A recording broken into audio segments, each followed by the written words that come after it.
हमारी सरकार ने जब आई थी तो चिट्टे के विरुद्ध एक नशे के खिलाफ एक बहुत बड़ा एक्ट था जो पिछले 5 सालों से लागू नहीं किया गया था। पिट एनडीपीएस एक्ट, उस एक्ट को हमने लागू किया और जब हमें पता लगा कि हमारी युवा पीढ़ी खासकर चिट्टे के नशे की दलदल में जा रही है तो हमारी सरकार ने एक प्रण लिया कि चिट्टे को हिमाचल प्रदेश से भगाना होगा।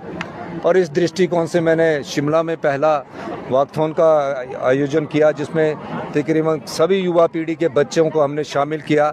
जिस युवा पीढ़ी में ये नशे की लत की शुरुआत ये चिट्टे के तस्कर करवाते हैं, उस दृष्टिकोण से हमने इसकी शुरुआत की है। और आज ये धर्मशाला में पूरे प्रदेश के जिला हेडक्वार्टरों में चिट्टे के खिलाफ हमारा ये अभियान चलेगा और इस चिट्टे को हराना है और युवा पीढ़ी को बचाना है। इस नारे के साथ हम पूरे प्रदेश में इस जन जागरण आंदोलन की शुरुआत की गई है।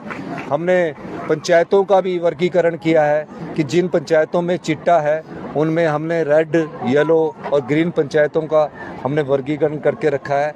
और ख़ासकर युवा पीढ़ी जो हमारे भविष्य के नेता है, भविष्य के डॉक्टर है, भविष्य के इंजीनियर है और इनको जागरूक करने का दायित्व भी जहां एक आम नागरिक होने के नाते मेरा बनता है, वहाँ एक मुख्यमंत्री होने के नाते भी मेरा ये दायित्व सरकार में बनता है। हमारे मंत्रिमंडल के सभी सदस्य धर्मानी जी, गौमा जी, चंद्र कुमार जी, सभी हमारे विधायक लोग और हमने सभी विधायकों से अनुरोध किया, विपक्ष के भी, कि चिट्टा के इस आंदोलन में हम सबको मिलजुल कर इस लड़ाई को लड़ना है और युवा पीढ़ी के भविष्य को बचाने के लिए सबका दायित्व बनता है। 75 लाख जनता का दायित्व बनता है और इसके लिए हम सारी सरकार तैयार है। इनाम राशि भी देखिए, 2 ग्राम चिट्टे वाले से लेकर 5 ग्राम चिट्टे वाले को 10,000 रुपये की राशि दी गई है।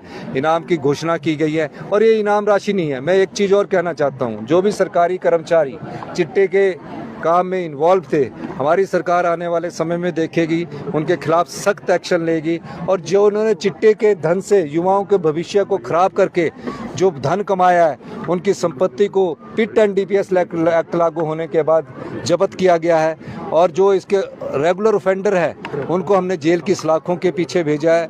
मैं पुलिस कर्मचारी, प्रशासनिक अधिकारियों का भी बहुत बहुत धन्यवाद करना चाहता हूँ, डीजीपी, चीफ सेक्रेटरी साहब और हमारे सारे मंत्रिमंडल के सदस्य विधायकों का, कि हमने इस आंदोलन को जन आंदोलन के रूप में बनाने का प्रयास किया है। और शिमला के बाद अब हमारा धर्मशाला और मंडी, बिलासपुर सब जगह मैं जाऊंगा और इस चिट्टे के जन जागरण अभियान में युवाओं को हम जागरूक करेंगे। उसके बाद सभी विधानसभा क्षेत्रों में हमारे जो विधायक है वो चिट्टे के वॉकथॉन में एसडीएम लेवल पर किया जाएगा। स्पेशल पंचायत इसके लिए बुलाई जाएगी और स्पेशल पंचायत में एक बोर्ड लगाया जाएगा। जो चिट्टा में फंसे युवा है उनको पुनर्वास किया जाएगा। कई माँ बाप परेशान हैं, वो डर के मारे बताते नहीं हैं, तो ये नहीं है कि उन्हें सज़ा देनी है, उन्हें दोबारा समाज के में लाने का दायित्व भी हमारा है। और हम एक बहुत बड़ा चिट्टा छुड़ाने के लिए कोटला बड़ोग में 150 बीघे में एक हम संस्थान बनाने जा रहे हैं, क्योंकि युवा पीढ़ी को बचाने का दायित्व हमारा है। देखिए, अभी तो मैंने सूचना देने वालों को 112 कानून के तहत सूचना देनी पड़ेगी। जो भी आप भी पत्रकार बंधु भी सहयोग करना, आपको ज़्यादा पता होता है, आप न्यूज़ लगाते और बताते नहीं हैं। 112 के तहत हेल्पलाइन में आपने सूचना देनी है, आपको भी प्राइज मिलेगी। और मैं आपको ये कहना चाहता हूँ, प्राइज के अलावा हमारा प्राइज से बढ़कर एक दायित्व है समाज के प्रति। जिस समाज ने हमको दिया उस समाज को हमको देना भी है।